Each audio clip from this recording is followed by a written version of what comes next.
game of football at the weekend, but how has the fortnight in the international break been a chance to get to know the new signings and work with them? Yes, some of them, because many players were out with their national teams. So it was interesting to have this period to think differently, I think, because the first steps were very intense, I can say like that, because from the start of the season until the end of the transfer window, the activity was very intense, and these 2 weeks were interesting to have other conversation, the overview with the staff and the team, and to refresh as well, because it was needed. And now we have a massive month with many interesting games to play. Have you got an idea in your head now of the shape, the dynamic of the squad? Because just before the close of the transfer window, the likes of Ashish and Barr, there was, I think, you thought they may leave, but they haven't. And Yeah. Jefferson Bennett, Rusin both played for the under-21s last night. So there is clearly, you've probably got too many players. Is that going to be an issue for you? I don't think so. I think we have now 22, 23 players with the ability to play in that squad. Now the balance will be different, because some players came out and other players came in, and now we'll need to find another balance. And the first part of the season was interesting, and we built a good dynamic.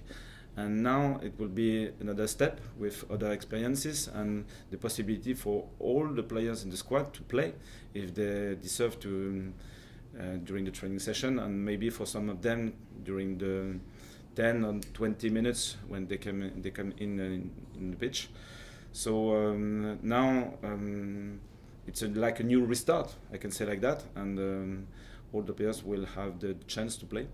Are you conscious then, I mean, you've mentioned it before, that we're now about to enter this period when you will start playing 3 games a week, which until now you only had that Preston game, you haven't had that experience? Yes, it's true, and we know that we can't perform well with only 11 or 12 players. We'll need 20, 18 players very involved and ready to play.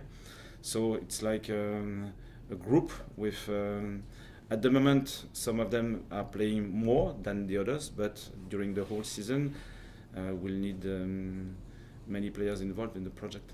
And I assume everyone's come back from international duty okay, no issues? No problem. Anyone else? There's no, Elise, assuming is still a long term, but Yeah. anybody, any other little niggles or anything? No, not at the minute. Good. Yeah. In terms of Plymouth, you've got a decision to make in the sense that Dan Neil is available again, and he's your captain. I mean, I don't suppose you're going to give anything away, but is it a decision you have to make whether to bring him back into the starting 11 at someone else's expense after a good win? Yes, I said it before, it's a good problem for us, because if we have maybe 6 players with the ability to play in this midfield and 6 strong players, it's a good problem for me. And the players need to understand that we can't play only with 3. If we have 5 or 6 able to perform at the high level, it's really good news for us. And some of them will start, others will be changed after maybe 60, 70 minutes. And if the performance is stable, it's real good news for the team. And Plymouth Argyle, they've not had the best of starts, they've not had the worst of starts. I don't know what you sort of expecting from Plymouth, because it's been, I think we expected one thing from Burnley and we got something completely different. Yep. We expected one thing from Portsmouth and got something very different. So we don't need to expect anything. We just need to be focused on our performance, because it's the only thing we can control.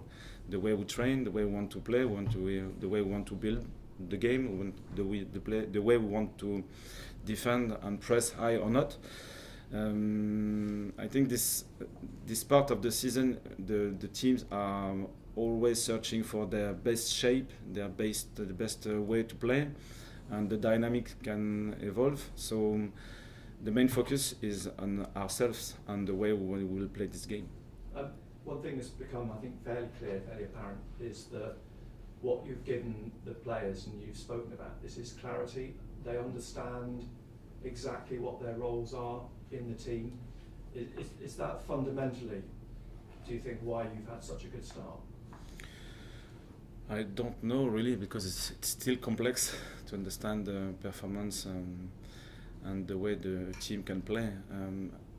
It is useful to understand the role on the pitch in different phases, and if the players can share the ideas, so they know, centre back for example, know exactly the role of his own role and the role of the 6, the 8 and so on. I think it's a good way to share it's like a language, and then it's not enough, because we'll have opportunities and problems to solve on the pitch, and then they need to decide. So it's just a culture to start the game and then solve problem and maybe catch some opportunities when it appears on the pitch. It's all been a new experience for you, the English Championship, English game, English grounds. You will be standing in a dugout alongside someone who's very familiar probably to you, even as a Frenchman in Wayne Rooney, as the Plymouth manager. Yes, he's well known, he's very famous as a player and as a coach as well, so it's always interesting to meet and this kind of person. Then on the pitch, no managers play, so it will be the players. So for me, it's still very interesting to discover this league, to understand the different kind of playing, of managing, of even the atmosphere in the stadiums. So I enjoy. It's been a bit of a tradition, I think, over the years, that after a game the managers go and have a drink together. I think it seems that may be dying off these days. I don't know if are you a coach that will go and have a drink with the manager at the stadium like afterwards and pick their brains and have a chat about the game? Yes, I like it. We had one or two like that, not the others, but for me it's a good tradition, so no problem with that. Régis, the start you've made has made people sit up and take notice in terms of award nominations and in terms of the league table. How proud, how pleased are you with the way that you've started? I think it's a collective success. Because it's not only a manager, a coach or a player, it's because we have been working together for 11 weeks now. The connection was very good. Their experience before, my experience before, meet very well, match very well. So now it's just a start, and I think it's very important for a manager and for a club, for a team to start well, because the dynamic is good for the confidence, and when you are confident you can take more risk, you can learn from your experiences, and instead of having many losses, for example, and then the learnings are more difficult, I think. So this start is interesting for that reason. Now it's just 4 games, and we know that we'll have a long journey, and this championship is very interesting, very long, very tough, so we'll see. As you say about the long journey, now I think it's easy for fans to get carried away, and they're fans, why shouldn't they get carried away? But they may look and think that Plymouth is a game that you should win, and the message at this point has to be that it is just the start of the journey, doesn't it? Yes, absolutely. When you play a new game, it's a new experience. So the previous experiences are interesting, but it will be another game with another problem, with another scenario, with another momentum, and so on. So we need to reset after every game and restart with the new game, with the new ambition, with confidence for sure, but the confidence is not enough. You need to win with. You need to deserve this win. Régis, hi, nice to meet you. I'm Jerry from BBC Look North.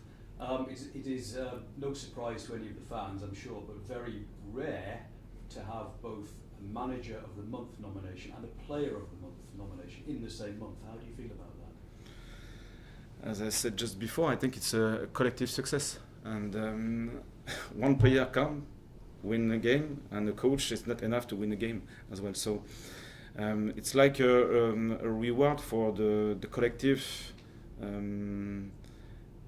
work we've done during these 11 weeks, and I'm very proud of it because we worked hard really, and it's just like a good sign for the following steps.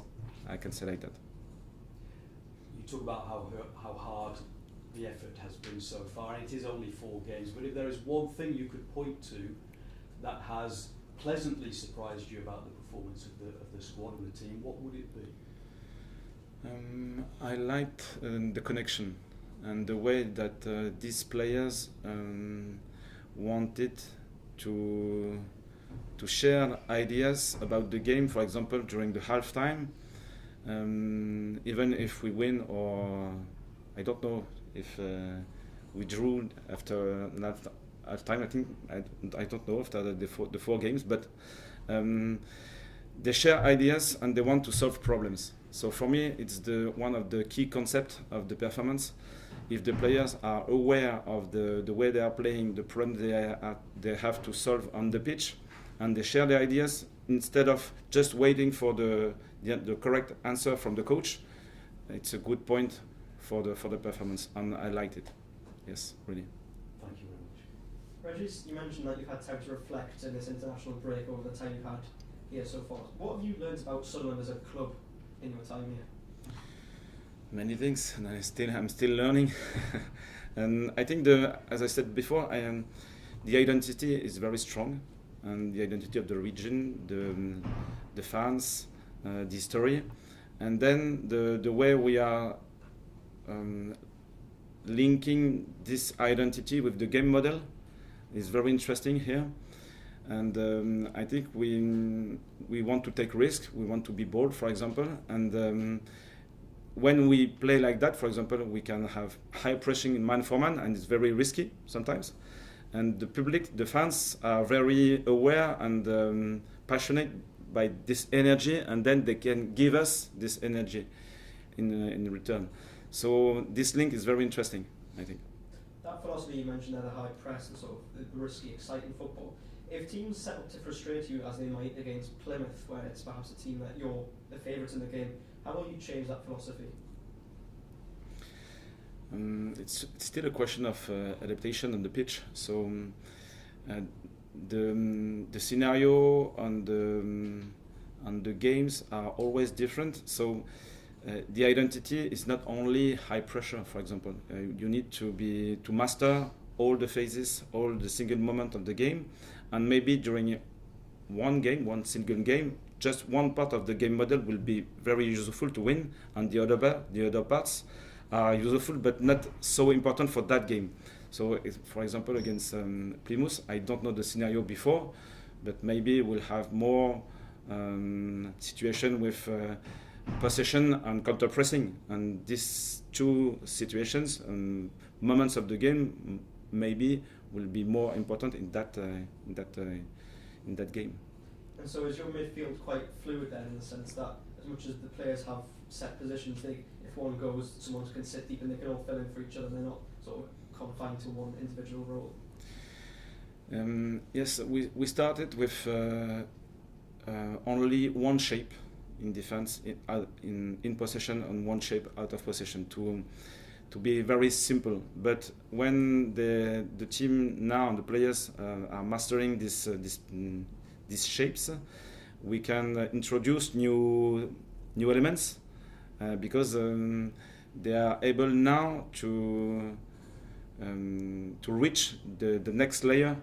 So experiences after experiences, we can introduce new concepts, and from a single and simple start, if they are able to learn, to share the ideas together, we can go very, very far. Yeah. Thank you. Nice, cameras off, please, guys.